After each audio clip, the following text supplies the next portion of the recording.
तो बच्चों आज हम लोग स्टार्ट करने वाले हैं मोल कॉन्सेप्ट। ये चैप्टर जो हम लोग स्टार्ट कर रहे हैं बच्चों, ये सिर्फ और सिर्फ जेई और नीट वाले बच्चों के लिए डेडिकेटेड है। और भी जो कॉम्पिटिशन एग्जाम है वो आप देख सकते हैं, बट बेसिकली जो सिलेबस हम लोग डील करने वाले हैं वो जेई और नीट वाले बच्चों के अकॉर्डिंग डील करने वाले हैं। ठीक है बच्चों, तो हम जो सिलेबस यहाँ पे डील करेंगे,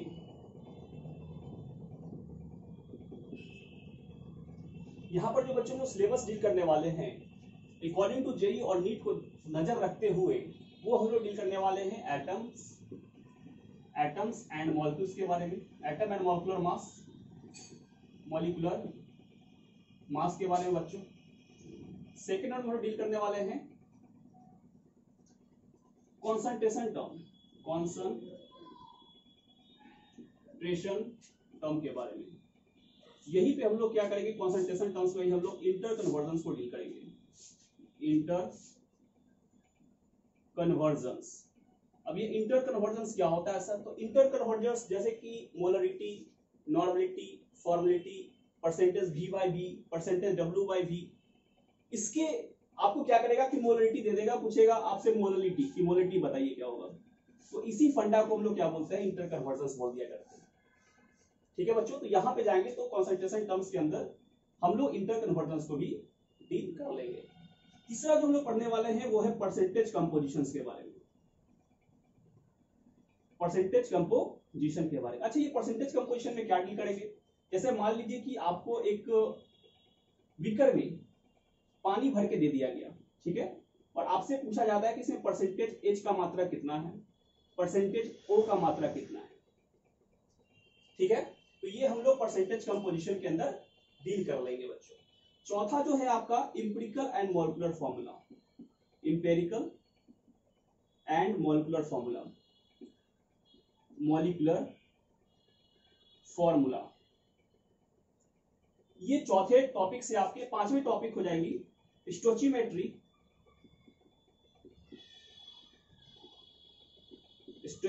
एंड कैलकुलेशन बेस्ड स्टोचियोमेट्री क्वेश्चंस होती है, कैलकुलेशन बेस्ड क्वेश्चन। ठीक है बच्चों, तो ये आपका सिलेबस रहा जो कि हम लोग डील करने वाले हैं। और ये इसमें टोटल 4 क्लासेस आपके लग जाएंगी। 4 क्लासेस में मतलब कि आप नीट और जेई के क्वेश्चंस को सॉल्व कर पाइएगा बच्चों। ये फ्री तरीके से जेई और नीट, मैं लिख देता हूं यहां से, जेई प्लस नीट, जेई वाले बच्चों के लिए और नीट वाले बच्चों के लिए एक ब्रह्मास्त्र की तरह ये टॉपिक काम करेगा। क्योंकि पढ़ते तो सब लोग है मोल कॉन्सेप्ट, बट क्वेश्चन कुछ लोगों से बनती है। कारण ये है बच्चों कि वो लोग फालतू के कोई भी टॉपिक पढ़ रहे हैं, उनका इंपॉर्टेंस है ही नहीं। आप देखिए क्या होता है यहाँ पर, देखिए अब हम लोग डील करने वाले हैं बच्चों, पहला टॉपिक डील करेंगे एटम एंड मॉलिक्यूलर मास के बारे में। ध्यान दीजिएगा, आइए स्टार्ट करते हैं मोल कॉन्सेप्ट। और यहाँ आपके जितने प्रीवियस ईयर के क्वेश्चन आए हैं बेसिकली 10 साल के अंदर नीट और जेई के अंदर, वो हम लोग करने की कोशिश करेंगे यहाँ पर। ठीक है, वो भी हम लोग कर लेंगे यहाँ पर। तो आइए स्टार्ट करते हैं हम लोग। सबसे पहले ये मोल क्या होता है बच्चों? और मोल की हम लोग बात करें तो देखिए, मोल जो होता है वो क्या होता है, अमाउंट या फिर नंबर ऑफ पार्टिकल्स। क्या होता है बच्चों? मोल्स क्या होता है हमारा, अमाउंट या फिर नंबर ऑफ पार्टिकल्स होता है। पार्टिकल में क्या क्या, पार्टिकल में आपके एटम आ सकते हैं, आपके मॉलिक्यूल्स आ सकते हैं, आपके आयंस आ सकते हैं, आपके कंपाउंड आ सकते हैं। ठीक है, ये सब क्या है, पार्टिकल्स है। क्या है, पार्टिकल्स है। जैसे कि एक कंटेनर में हमें पानी भर रखा है। क्या भर रखा है बच्चों? पानी भर रखा है। ये पानी का कंटेनर है। ठीक है, अब मुझे ये बताइए कि इसमें कितने नंबर ऑफ वाटर के मॉलिक्यूल्स हैं, कितने नंबर ऑफ वाटर के मॉलिक्यूल्स हैं। इसे बताना शायद हमारे भी बस की बात नहीं है और आपके भी बस की बात नहीं होगी। क्योंकि जो मॉलिक्यूल्स होते हैं बच्चों क्या होते हैं, एक माइक्रो लेवल की चीजें हैं, एक बहुत छोटी चीजें हैं। बहुत सारे मॉलिक्यूल्स तो दिखते भी नहीं है, जो छोटे छोटे चीजें होती हैं। तो एक कंटेनर के अंदर वाटर भरा हुआ मुझे पता है, लेकिन अगर मुझसे पूछ दिया जाए कि वाटर के कितने नंबर ऑफ मॉलिक्यूल्स है, तो ये बताना कहीं ना कहीं अपने आप में भी बहुत बड़ी अचीवमेंट हो जाएगी, है ना। तो ऐसा ही काम, बिल्कुल ऐसा ही काम, एक अचीवमेंट वाला काम एवोगैड्रोस एक बड़े साइंटिस्ट जिन्होंने किया, उन्होंने बोला कि अगर, ध्यान दीजिएगा बच्चों, अगर इस कंटेनर के वाटर का मॉलिक्यूल्स 6.022 इंटू 10⁻23 नंबर या फिर यूनिट, जो भी आप बोल सकते हैं, यूनिट्स के बराबर हो जाए, क्या ही बात है। मतलब कि अगर इस कंटेनर में जो वाटर भरा हुआ है बच्चों, उसकी संख्या 6.022 इंटू 10⁻23 यूनिट हो जाए, तो इसी को हम लोग बोलते हैं बच्चों एक मोल। एक मोल, एक मोल क्या बोलते हैं बच्चों? एक मोल। मतलब कि जो हमारा एक मोल होता है वो होता है 6.022 इंटू 10⁻23 यूनिट्स के बराबर। अच्छा बच्चों, ये अब तो समझ में आ गया ना। ये एक मोल क्या है? ये एक मोल एक नंबर है। क्या है? एक नंबर है। जैसे कि आप जाते हो केले वाले के पास, भैया के पास जाते हो, ठीक है, क्या बोलते हो भैया से कि भैया हमको 1 डजन केला देना, 1 डजन केला देना, बनाना देना। तो आपको क्या करता है वो? 12 बनाना देता है, 12 बनाना देता है। मतलब कि 1 डजन में 12 बनाने होते हैं ना। तो ये 1 डजन क्या है? नंबर है। क्या है? एक नंबर है। एक नंबर को बताता है, एक नंबर को, एक अमाउंट को बताता है कि 1 डजन अगर आपके पास कोई चीज है तो 12 संख्या के बराबर होगा। 1 dozen pencil, 1 dozen copy, 1 dozen, समझ गया ना? हाँ, तो ये 12 संख्या के बराबर होगा, 12 यूनिट्स के बराबर होगा। वैसे ही बच्चों, अगर इस कंटेनर में वाटर मॉलिक्यूल्स भरा हुआ है, तो ये वाटर मॉलिक्यूल्स अगर इतने नंबर के बराबर हो जाए तो उसे हम लोग एक मोल बोलते हैं। एक मोल बोलते हैं। ये समझ में आए बच्चों कि मोल को कैसे हम लोग डिफाइन करते हैं? एक मोल को कैसे डिफाइन करते हैं? मोल क्या होता है? अमाउंट या नंबर जो कि पार्टिकल्स के होते हैं। कितने नंबर ऑफ एटम्स रखे हुए हैं, कितने मॉलिक्यूल्स रखे हुए हैं। मैं यहाँ पे ये भी तो बोल सकता हूँ कि इसमें सोडियम का एटम भरा हुआ है, बोल सकता हूं ना। इसमें एक कंटेनर में क्या भरा हुआ है? सोडियम। इसमें पूरा का पूरा सोडियम भरा हुआ है। बताइए कितने नंबर ऑफ सोडियम आइटम भरे हुए इसमें बच्चों?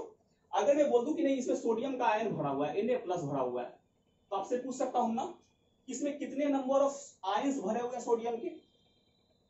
ठीक है बच्चों, तो इस तरीके से हम लोग एक मोल को डिफाइन कर लिए, याद कर लिए कि ये इतने यूनिट्स के बराबर होती है। और ये संख्या कैसे आई बच्चों, ये भी जानना इंपॉर्टेंट है, ये भी जानना इंपॉर्टेंट है। लेकिन मुझे ये संख्या में ज्यादा दिलचस्पी नहीं है। ये संख्या एक क्या है? एक कांस्टेंट क्वांटिटी है, 6.022 इंटू 10⁻23 यूनिट्स के बराबर।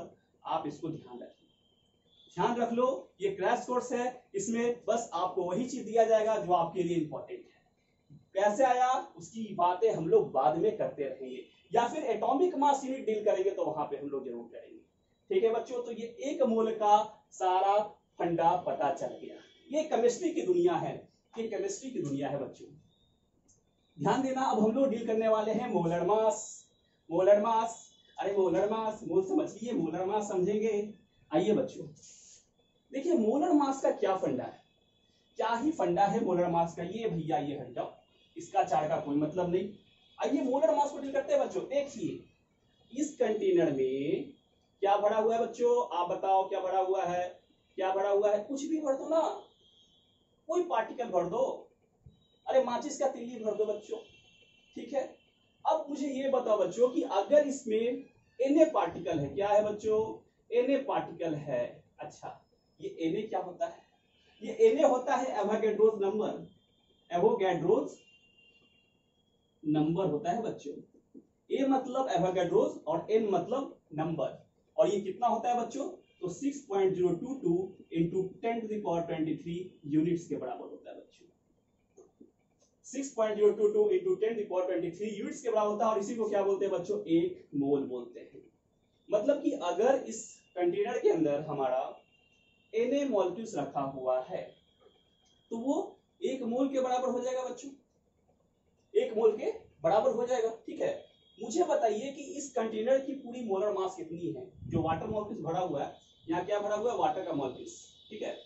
तो मुझे बताइए कि पूरे कंटेनर में जो वाटर मॉलिक्यूल्स भरा हुआ है उसका मोलर मास कितना है। निकालते हैं, सिंपल सा कॉन्सेप्ट है बच्चों। देखो, अगर मैं टोटल मास निकालना चाहूं, टोटल मास अगर मैं इस कंटेनर के जो वाटर जो भरे हुए हैं, इस वाटर का मैं टोटल मास निकालना चाहूं बच्चों, तो कैसे निकलेगा, नंबर ऑफ मॉलिक्यूल्स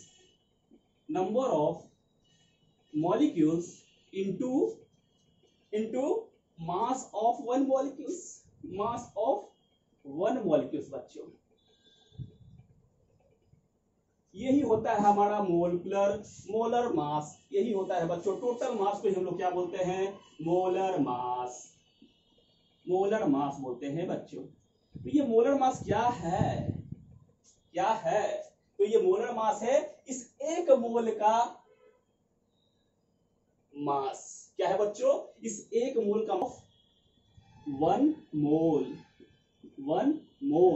एक मोल का मास, जो कि हमारा क्या होगा, मोलर मास। या फिर लिख सकते हैं बच्चों इसको mass of N A molecules. अरे बोलिए, mass of N A molecules, N A molecules का मास या फिर एक मोल का मास। अरे ये कितना है, इसमें एन ए मॉलिक्यूल्स भरा हुआ है और ये एन ए मॉलिक्यूल्स भरा हुआ है, मतलब कि ये एक मोल के बराबर ही तो है। तो अगर मोलर मास हमें, ये पूरा कंटेनर जो है ये क्या है, मोलर मास को बता रहा है कि वाटर के अंदर कितना, वाटर की क्या मोलर मास है वो बता रहा है आपको, ठीक है। तो ये एक मोल के मास के बराबर नहीं हुआ क्या बच्चों, एन ए मॉलिक्यूल्स भरा हुआ है तो क्या एक मोल के मास के बराबर नहीं हुआ क्या, होगा, क्योंकि एक मोल ही तो ये होता है एवोगाड्रोस नंबर, मैंने पहले ही बताया आपको। तो हम मोलर मास को मास ऑफ वन मोल या फिर mass of N A molecules भी बोल सकते हैं, कोई बड़ी बात नहीं। मैं सिंपल सा एग्जांपल आपको देता हूं बच्चों, ध्यान देना। जैसे कि मान लीजिए कि मुझे वाटर का मोलिकुलर मास निकालना है, H2O का मोलिकुलर मास निकालना है बच्चों। तो कैसे निकालेंगे मोलिकुलर मास, तो number of molecules into mass of one molecules.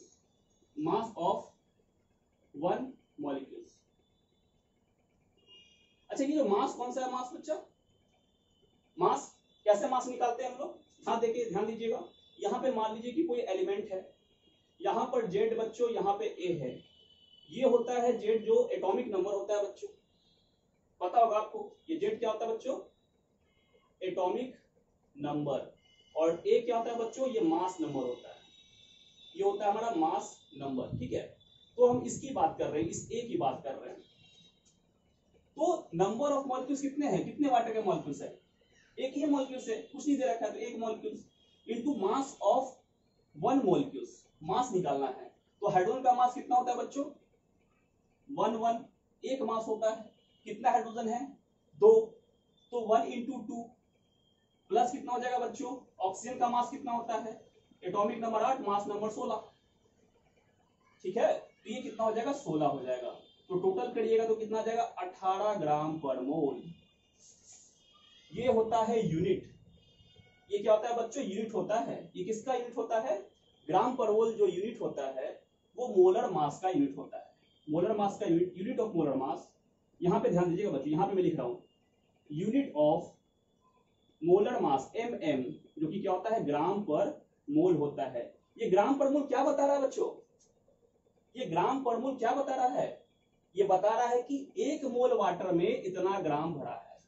एक मोल वाटर जो है उसका वेट कितना है, 18 ग्राम है, ये बता रहा है। एक मोल वाटर, ध्यान से समझिएगा बच्चों, ये 18 ग्राम पर मोल का मतलब क्या हुआ, क्या लिखा हुआ उसको समझिए, ठीक है।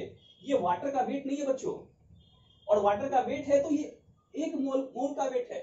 एक मोल, इसको लिखते हैं हम लोग 1 मोल ऑफ वाटर, जो है वो कितना है बच्चों, 18 ग्राम का है। एक मोल वाटर जो है 18 ग्राम का है, एक मॉलिक्यूल्स वाटर जो है वो 18 ग्राम का नहीं है, ठीक है बच्चों। ये समझ में आ गया कि इसका मतलब क्या होता है, 18 ग्राम पर मोल का क्या मतलब होता है बच्चों। तो यहाँ पे हमारा मोलर मास भी क्या होता है, खत्म होता है। अब हम लोग बात करते हैं एटॉमिक मास यूनिट की बच्चों, ध्यान देना। बहुत ही सुंदर तरीके से पढ़ना है, बहुत ही सुंदर तरीके से क्वेश्चन सब यही कराएंगे हम लोग। आपके जितने भी प्रीवियस ईयर के क्वेश्चन है सब यहीं पे डील की जाएगी, ताकि आपको बहुत ज्यादा प्रॉब्लम क्रिएट ना हो जाए एग्जाम से पहले, ठीक है। क्योंकि अभी क्रैश कोर्स चालू करने का मकसद यही है बच्चों, आपके एग्जाम्स में अच्छे स्कोर लाएं, आप डॉक्टर बने, इंजीनियर बने, और एक अच्छे तरीके से सारे कॉन्सेप्ट को क्लियर रखें अपने नोट्स के अंदर, ठीक है बच्चों। आइए स्टार्ट करते हैं atomic mass unit. Atomic mass unit बच्चों, ध्यान देना बच्चों, ये एटॉमिक मास यूनिट क्या होता है। देखो, जब एलिमेंट की डिस्कवरी हुई ना, जब एलिमेंट्स डिस्कवर हो चुके, कुछ कहानी है, थोड़ी कहानी सुन लेते हैं, ठीक है। तो एलिमेंट की जब डिस्कवरी हुई तो उनके प्रॉपर्टी को डील करने के लिए उनका मास का होना बहुत जरूरी था, क्योंकि बिना मास के एलिमेंट की प्रॉपर्टी को डील कर पाना बहुत बड़ी प्रॉब्लम हो जा रही थी। तो मास को कैसे निकाले, एटम के मास को कैसे निकाले, इसकी प्रॉब्लम क्रिएट हो गई। तो सबने क्या किया, एक ऐसा एटम लिया जो कि रेफरेंस एलिमेंट एक ऐसा लिया, उस रेफरेंस एलिमेंट से बाकी सारे एलिमेंट्स का मास उन्होंने निकाल दिया। तो सबसे इंपॉर्टेंट कॉन्सेप्ट ये है कि हम जो रेफरेंस एलिमेंट किसको ले, और ले तो क्यों ले, क्या कुछ कंडीशन है क्या रेफरेंस के लिए। हाँ बच्चों, कंडीशन क्या है, एटॉमिक मास यूनिट, इसको एएमयू बोलते हैं, एएमयू, और अभी तो यू लिखा जाता है इसको, यू होता है यूनिफाइड मास बच्चों, यूनिफाइड मास। अभी जो लेटेस्ट चल रहा है ना, यू चल रहा है बच्चों, यू चल रहा है। एएमयू पहले हम लोग यूज करते थे, हमारे समय में एएमयू यूज होता था। अब क्वेश्चंस के अंदर जब आएगा तो यू करके आएगा, यू होता है बच्चों यूनिफाइड मास। क्या होता है बच्चों, यूनिफाइड मास होता है। ध्यान देना बच्चों, कैसे हम लोग रेफरेंस कैसे हम लोग चूज करें। तो रेफरेंस के लिए सबसे इंपॉर्टेंट है बच्चों उनका एवर्डनेस।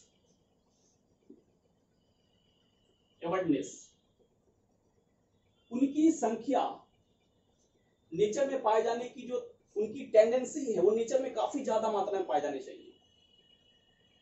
तब जाके ये पहला कंडीशन है किसी रेफरेंस एलिमेंट को लेने का, ठीक है। उनकी एवर्डनेस काफी ज्यादा होनी चाहिए, काफी ज्यादा मात्रा में नेचर में देखने को मिलना चाहिए। दूसरा बच्चों, उनके लेस नंबर ऑफ आइसोटोप होने चाहिए, लेस नंबर ऑफ आइसोटोप्स होने चाहिए।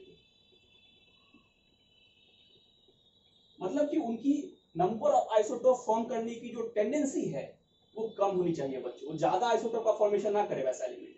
अगर कोई ज्यादा एलिमेंट आइसोटोप का फॉर्मेशन कर रहा है तो उसे हम लोग रेफरेंस के तौर पे यूज नहीं कर सकते, ठीक है बच्चों। तीसरा, लेस रिएक्टिव होनी चाहिए और मोर रिएक्टिव होना चाहिए।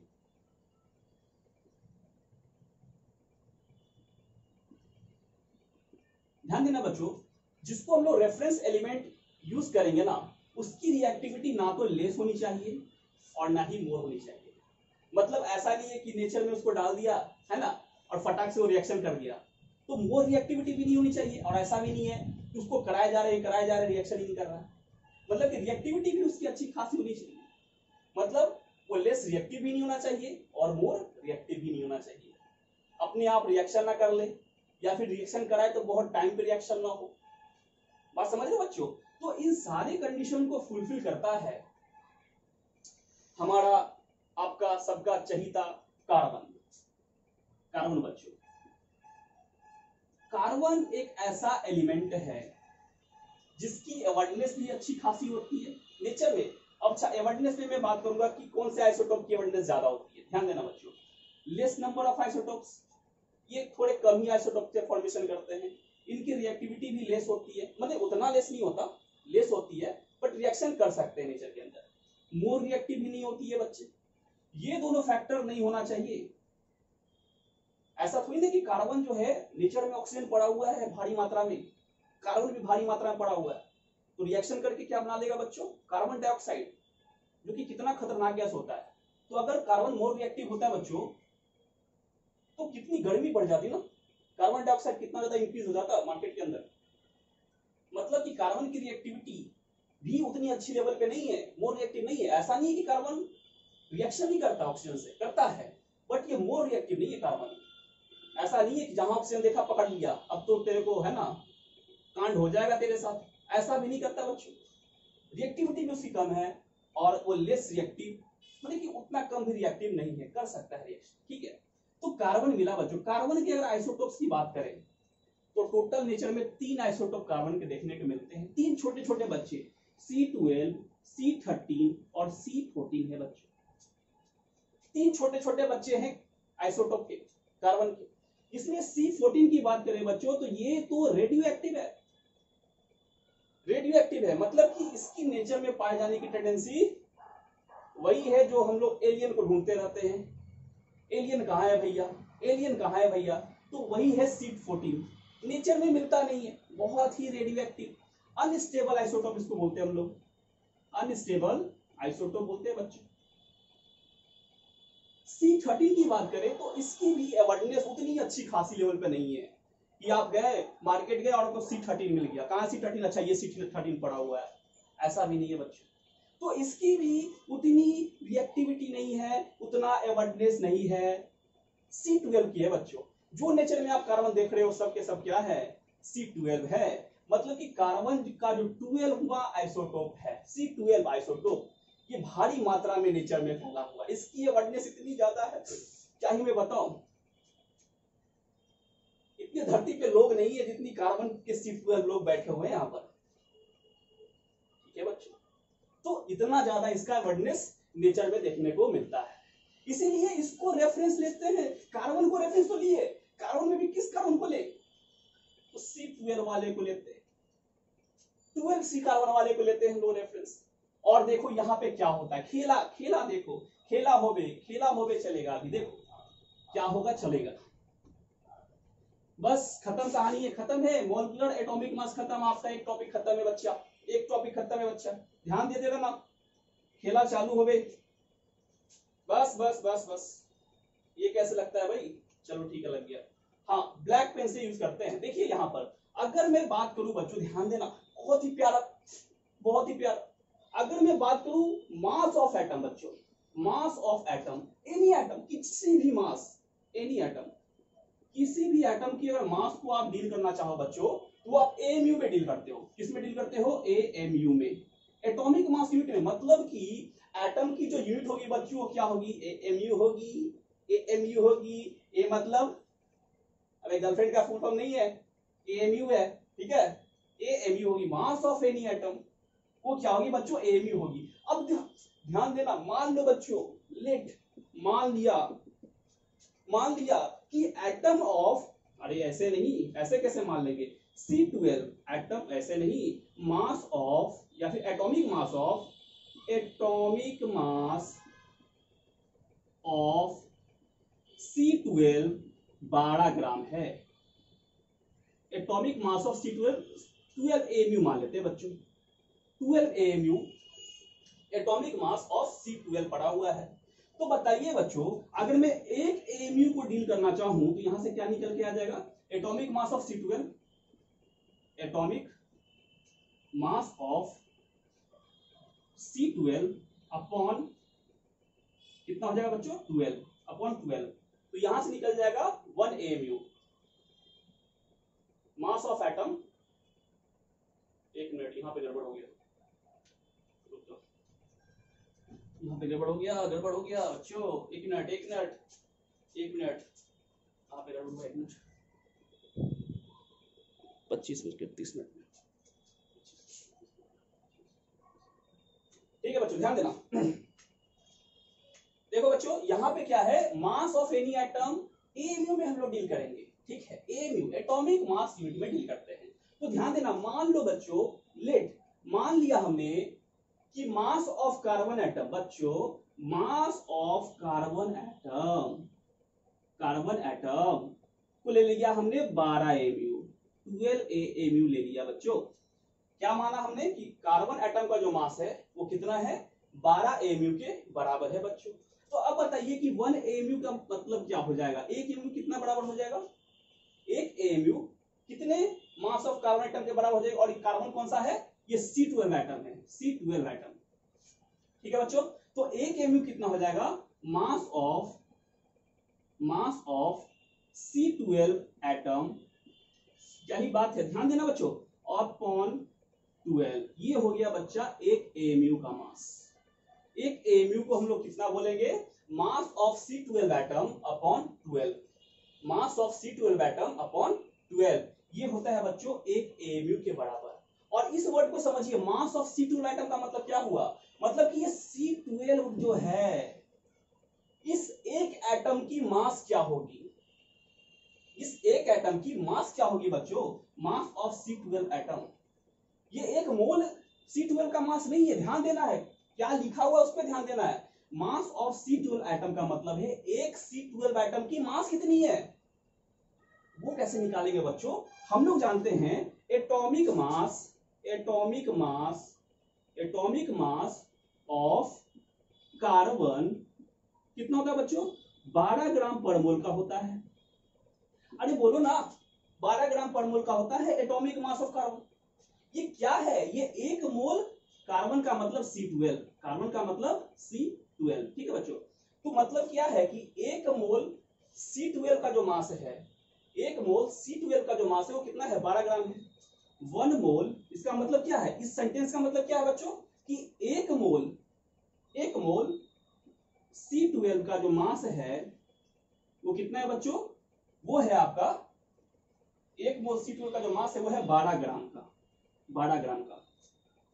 1 मोल C12 का मास कितना है, 12 ग्राम है। तो बताइए कि ये 6.022 इंटू 10⁻23 एटम ऑफ C12 जो होगा, एटम ऑफ C12 वो कितना के बराबर होगा, 12 ग्राम के बराबर होगा बच्चों, ठीक है। तो यहां से एक एटम ऑफ कार्बन का नहीं निकाल सकते मास, क्या 1 एटम ऑफ C12 कितना का होगा, तो ये हो जाएगा 12 ग्राम अपॉन कितना हो जाएगा बच्चों, 6.022 इंटू 10⁻23, ये एक एटम C12 का मास हमें निकल के आ गया बच्चों। हमें मास ऑफ C12 एटम तो चाहिए था, एक C12 एटम का मास तो चाहिए था, तो यही निकल के आया ना, यही क्या है, एक C12 एटम का मास है बच्चों। बैठा लीजिए।